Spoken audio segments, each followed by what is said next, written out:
For thousands of years, the Arabian Peninsula was disjointed, never under one flag or religion. It was filled with harsh deserts and tribes of nomads who would worship idols like gods. But one day, a merchant outside of nobility would be the first and only one to unify the divided pagan tribes into a flourishing empire that would reach from Spain to India. Today, we'll be exploring how the spread of Islam can only be seen as a divine decree by God. Much of the research and analysis I'll be sharing comes from the book Abraham Fulfilled, which explores how the promises to Abraham are fulfilled by the rise of Islam.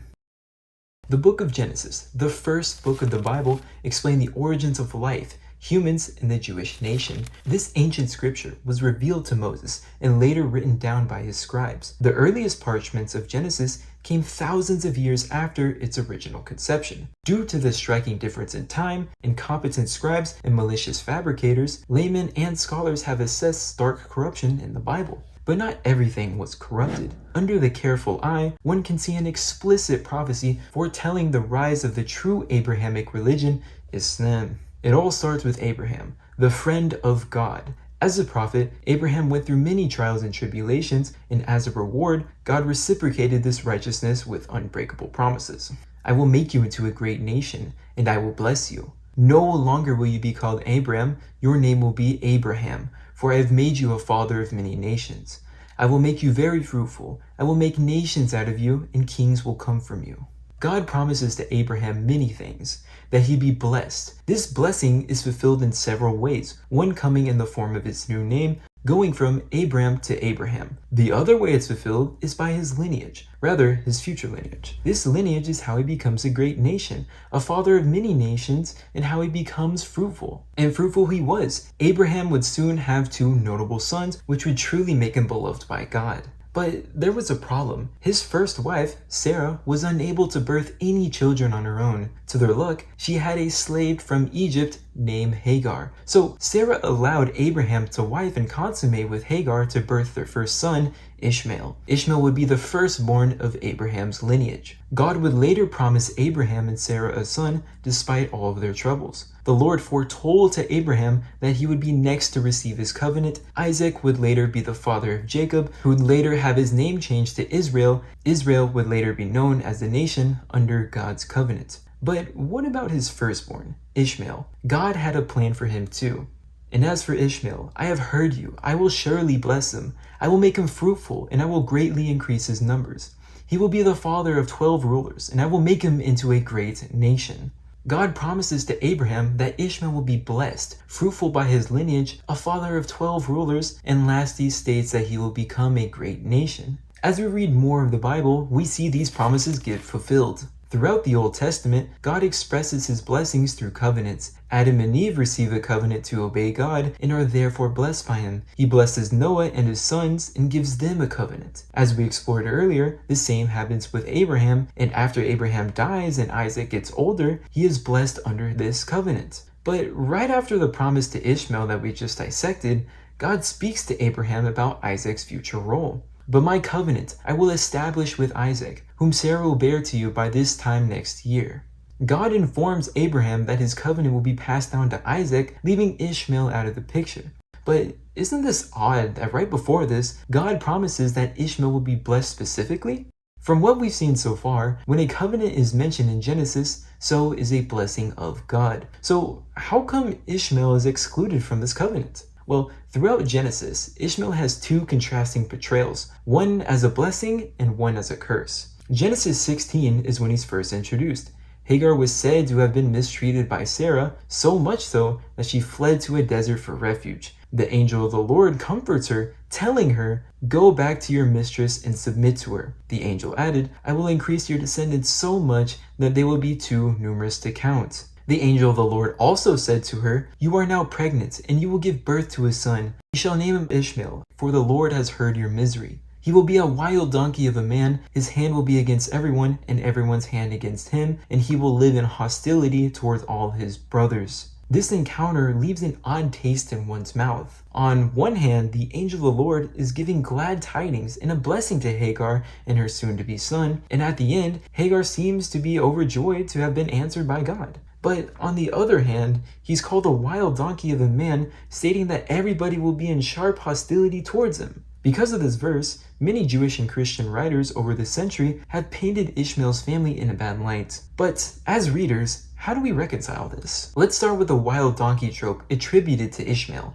Does this mean they're calling someone a jackass? Or invoking the donkey's name in an attempt to demean Ishmael? Not necessarily. Being a wild donkey means to be free, not to be property or mistreated as his mother Hagar would be. The book of Job would describe the positive aspects of being a wild donkey: to be strong-willed, living in the desert within a nomadic lifestyle. Ishmael and his descendants would be further described like this in other parts of Genesis. However, Hebrew scholars have also argued the word for wild donkey, pere, is linked to the word para, meaning to be fruitful. This would undoubtedly be a better fit, as later in Genesis 17, the same word is used to describe Ishmael.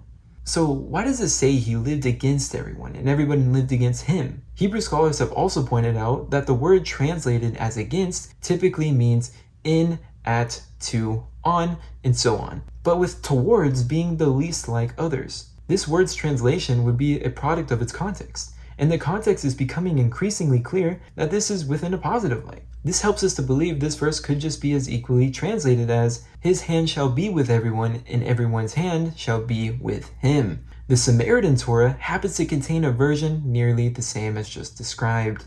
He will be fertile of man. His hand will be with everyone, and everyone's hand will be with him, and he will live among all his brothers.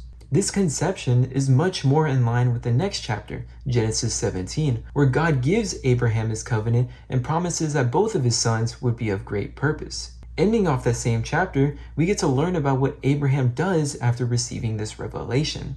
On that very day, Abraham took his son Ishmael and all those born in his household and circumcised them, as God told him. Abraham was 99 years old when he was circumcised, and his son Ishmael was 13. Just in case you missed that, Abraham was 99 and Ishmael was 13 years old in this chapter. And the next time Ishmael is mentioned, chapter 21, we read in verse 5 that Abraham was 100 years old when his son Isaac was born to him. It doesn't take a biblical scholar to say that based off the apparent reading of the text, less than a year has passed since Genesis 17. Afterwards, in verse 8, we see that Abraham hosts a great feast because Isaac reaches his last day of weaning. This would mark a very special day. Now that he was no longer reliant on his mother's milk, it would make his survival as a young child a lot more likely. And this period would usually last 2 to 3 years. So Ishmael would have been around 16 years old. And apparently, in the next verse, Ishmael was mocking at the dinner table, and this set Sarah off. So much so that she said to Abraham, "Get rid of that slave woman and her son." Abraham was a bit hesitant to this, but God reassured him, telling him to no longer be distressed, for he said, "I will make the son of the slave into a nation." So the next morning, he sent them on their way, making Hagar do the heavy lifting by putting the water they take onto her shoulders, not giving them to Ishmael. They began crossing the desert of Beersheba, but eventually they ran out of water, so Ishmael's mother Hagar lifted her 16-year-old son under some bushes to protect him against the roaring heat. Hagar and Ishmael would both cry out, for it seemed hopeless, but luckily God would answer back. God heard the boy crying, and the angel of the Lord called to Hagar from the heaven and said to her, "What is the matter, Hagar? Do not be afraid. God has heard the boy crying as he lies there. Lift the boy up and take him by the hand, for I will make him a great nation." Then God opened her eyes, and she saw a well of water. So she went and filled the skin with water and gave the boy a drink. God was with the boy as he grew up. Now typically, when you read a specific book in the Bible, the chapters are in chronological order. So what's going on here? Why does this excerpt in the chapter paint Ishmael to be a helpless toddler? Remember, in chapter 17, Ishmael is 13 years old, and less than a year later, Isaac is born. Then we skip a couple of years when Isaac is no longer weaned, making Ishmael around 16 years old. But this seemingly contradicts several ideas presented in this section. Abraham gives Hagar all of the food and water to put on her shoulders, not Ishmael. She had to throw this nearly grown man under some bushes all by herself. And I'm using the word thrown because the Hebrew word used here means to throw, cast, hurl, or fling. Whenever she's at her lowest, she cries out saying, "I cannot watch this boy die." God hears the boy crying, answers Hagar, telling her to lift the boy and that he become a great nation. Notice how God doesn't speak to Ishmael, but his mother, likely because he wasn't at the age of responsibility. Then after, she finds the well, giving Ishmael the water, and then it even says God was with the boy as he grew up. Nowhere in the text mentions Hagar to be a supermom, being able to lift a boy, most likely being over 130 pounds, literally throwing him in a harsh desert environment. Something is seriously wrong with this section. And this isn't just my opinion. Professor of the Hebrew Bible, Larry L. Like, after analyzing Jewish rabbis' attempts to harmonize these chronological issues, quotes, "One must conclude that Genesis 21:14 assumes that Ishmael was an infant who was placed on his mother's back when Abraham sent them off to the wilderness of Beersheba. Despite the rabbi's attempts to harmonize Ishmael's age in chapters 21 and 17, it is clear that there is a chronological disparity. And it's not a stretch to say that biblical chronology isn't always perfect. Even Jewish rabbi Moses Maimonides, who is often called the second Moses, acknowledged this reality. He argued that the violation of the Sabbath law in Numbers 15:30 through 36 is actually out of order and really belongs after the incident of the spies in Numbers 13 through 14. In other words, even in the Torah, events that are connected in time are sometimes placed far apart in the text. However, you may be wondering, what is the purpose of pointing these flaws out? Wasn't this supposed to be about Ishmael being fruitful? What is the end goal here? It's simple. I'm showing you these inconsistencies to prove that it allows for the Ishmaelite bloodline to be a part of the covenant, and that he was nearly sacrificed by Abraham, not Isaac. This is the only way to make sense of these logical leaps that we see throughout Genesis. This next chapter, chapter 22, contains the story of the binding of Isaac. This is, by far, the most famous story of Abraham and what cements him as righteous in most people's head. God tests Abraham through extraordinary means.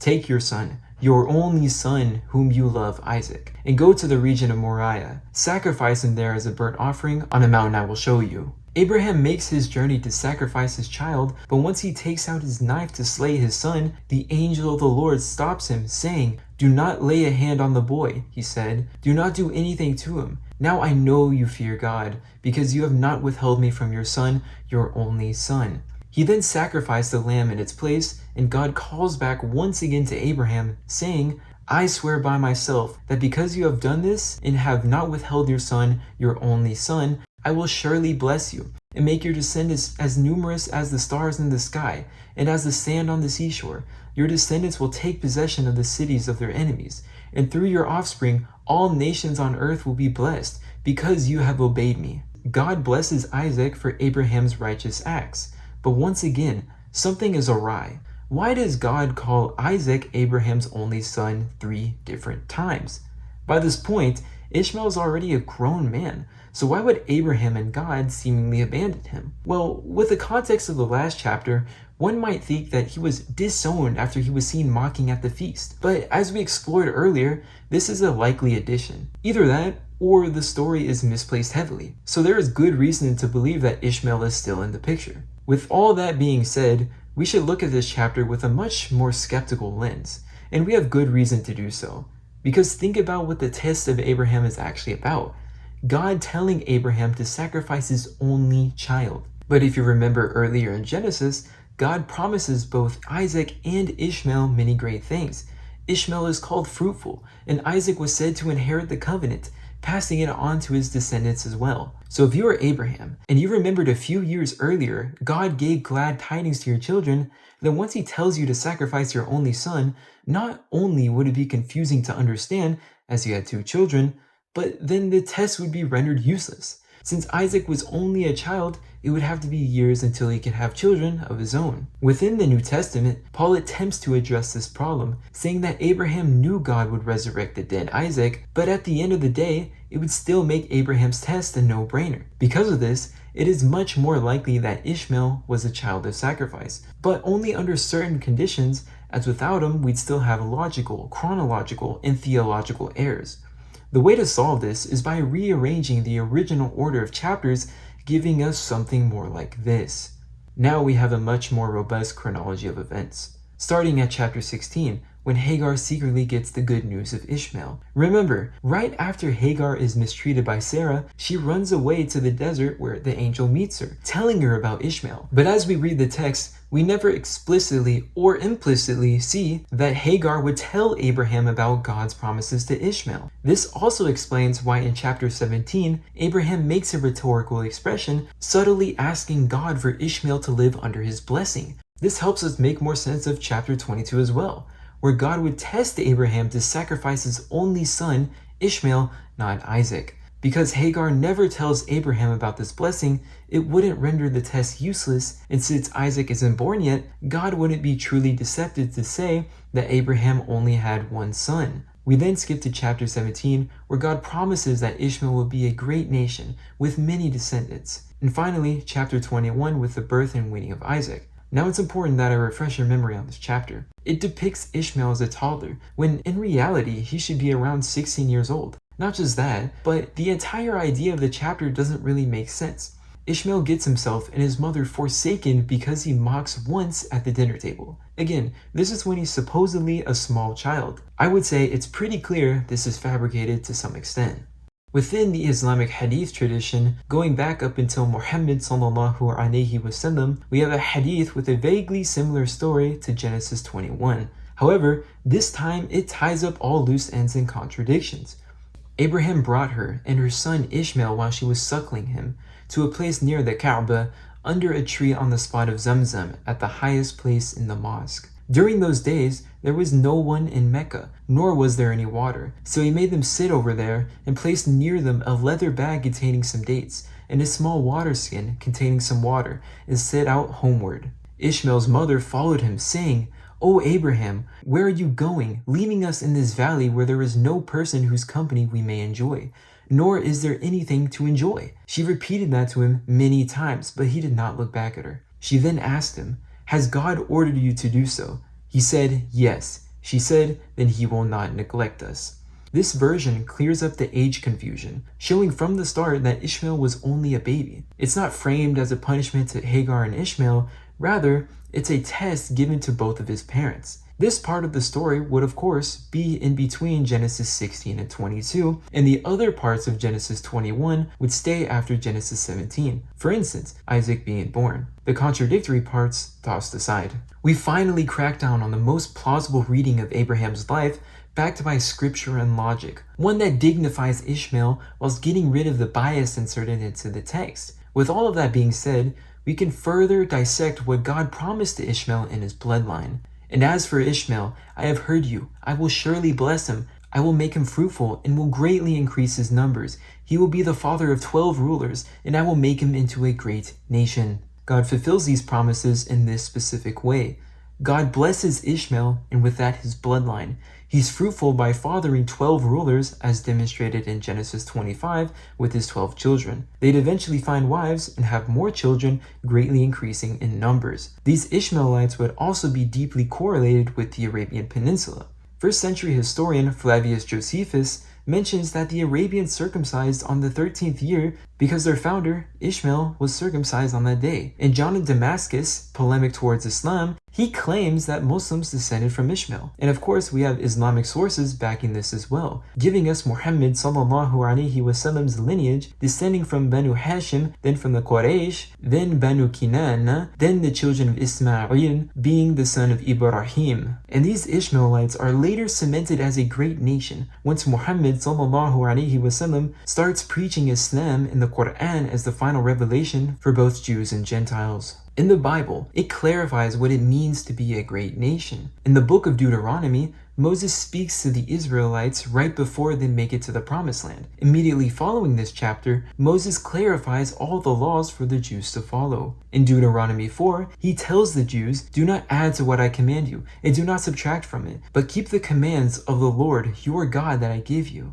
He then clarifies that a great nation is one that holds the righteous decrees and laws. This idea is expanded following the biblical account of the story of the golden calf, after the Israelites disobeyed God and fallen into idolatry. This was a grave crime, and within the Old Testament, idolatry was the worst thing a person could do. God responds to this act of disobedience, saying, I have seen these people, the Lord said to Moses, and they are stiff-necked people. Now leave me alone, so that my anger may burn against them, and that I may destroy them. Then I will make you into a great nation. A great nation isn't just made by having sheer numbers. No, God makes a recurring point that a great nation also follows his commandments and forbids idolatry. Historically, the Arabians were never majority monotheists. They were never fully Jewish or Christian. They were nomadic pagans worshipping different idols in different regions of the Arabian Peninsula, up until the Prophet Muhammad sallallahu alaihi wasallam. He was the first person to fully unite the land under one flag and under one monotheistic religion, Islam. This is the true fulfillment of a great nation. Now I want to quickly play you a clip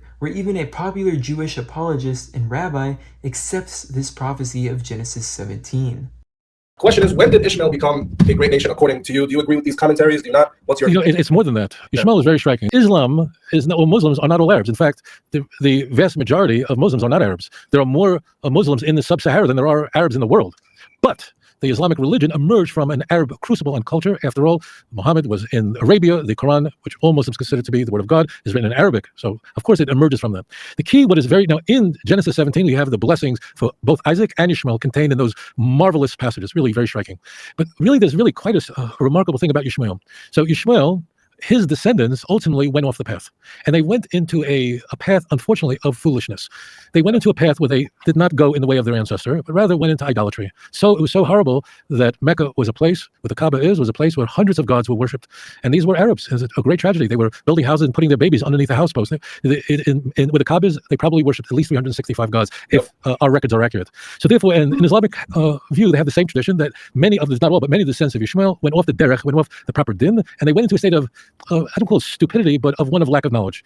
But ultimately, to do that and then come back to recognize one true God, la ilaha illallah, that's unbelievable. That really is very striking. But as it turns out, there's so much to say about what happened to the descendants of Ishmael. Whereas the Bnei Israel, they always were very religious. We'll call them Jews. Al-Yahud, we call them Bnei Israel, whatever you want to call them. But the descendants of Jacob continued with, there was always a line of deeply religious Jews that served God, that placed themselves in service to God, and they were straight. But that did not happen for the Bnei Ishmael. And for the children of Ishmael to come in the 7th century and turn back to one true God, that's mind-blowing. And that's greatness. That is a marvel. Now, there were many Jews in Arabia at the time, but as it turns out, for that to happen, in my view, is a marvel. It's one thing I say, I know you agree with me. If you come from a very religious family and you're religious, so all right. But you come from a totally irreligious family, a family, God forbid, that are atheists or worship idols, and you give it up for one God and you serve him alone, and you bow to him alone, that's a much greater person. So I think what happened to the children of Ishmael is really a remarkable thing. And in Jewish tradition, the children of Ishmael will join the children of Israel of one accord, and we look forward to this grand moment quickly in our time. Fantastic, thank you. So then the greatness of Genesis 17 is fulfilled through the coming of the Ishmaelites back to the true God in the 7th century. Fantastic.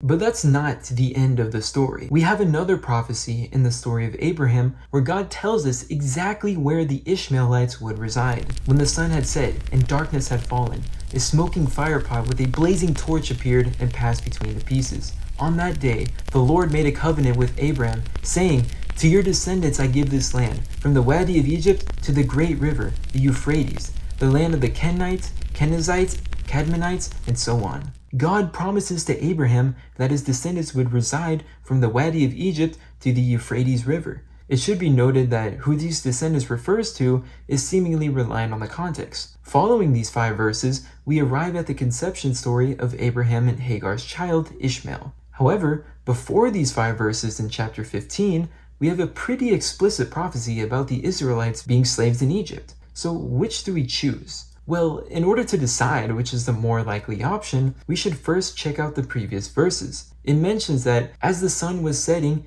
Abraham fell into a deep sleep, and a thick, dreadful darkness came over him. But when we move to verse 17, it redundantly mentions the same thing. When the sun had set and darkness had fallen. Professor of Jewish Studies and biblical scholar Richard Elliott Friedman argues that these 4 verses are non-authentic, and I'll put the reasons why on the screen if you're curious.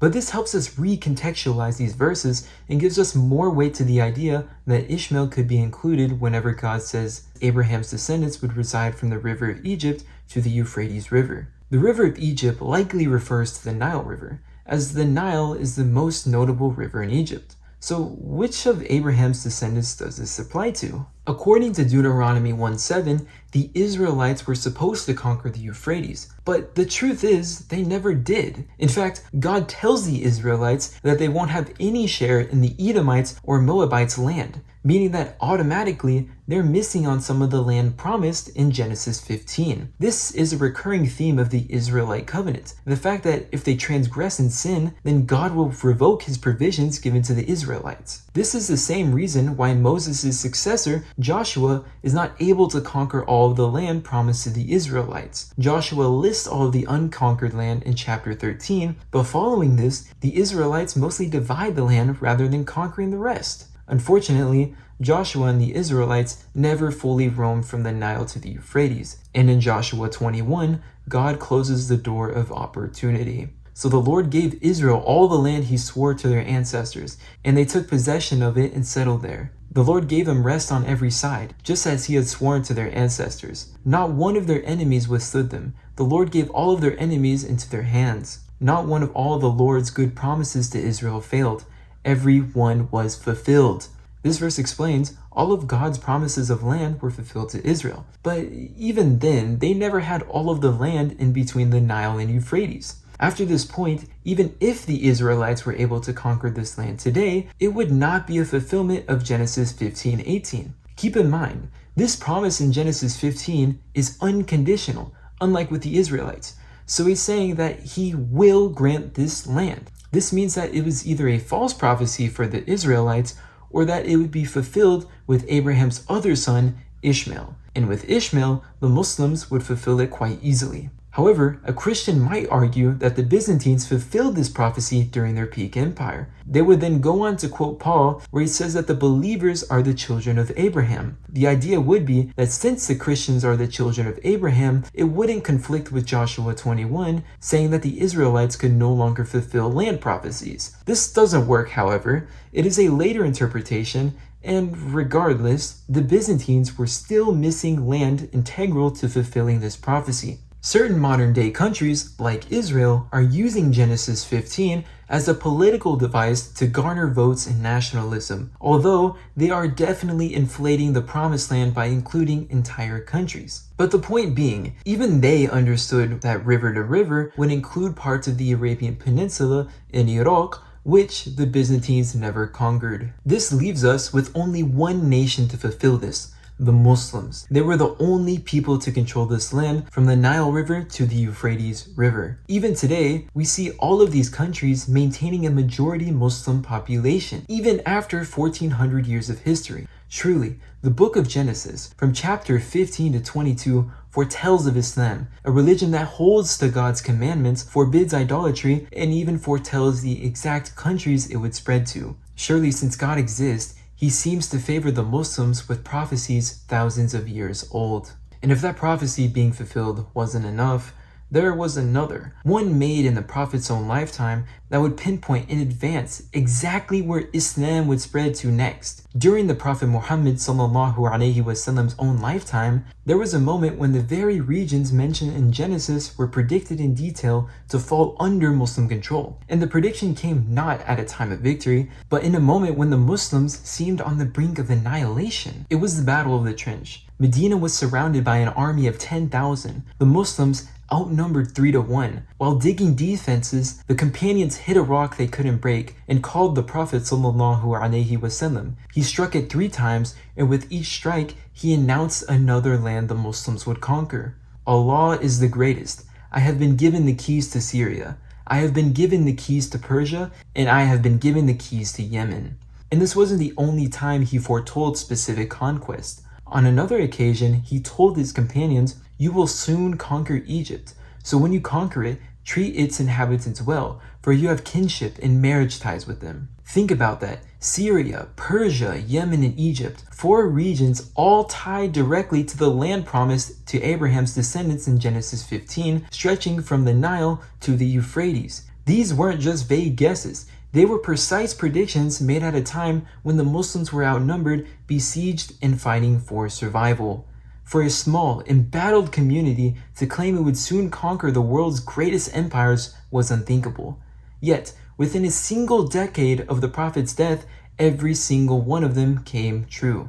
In part 2, we'll discover how these impossible victories happened, how Islam spread it at a pace that history has rarely seen, and how the Prophet's words outlined its reach with an astonishing precision, fulfilling prophecies given thousands of years earlier.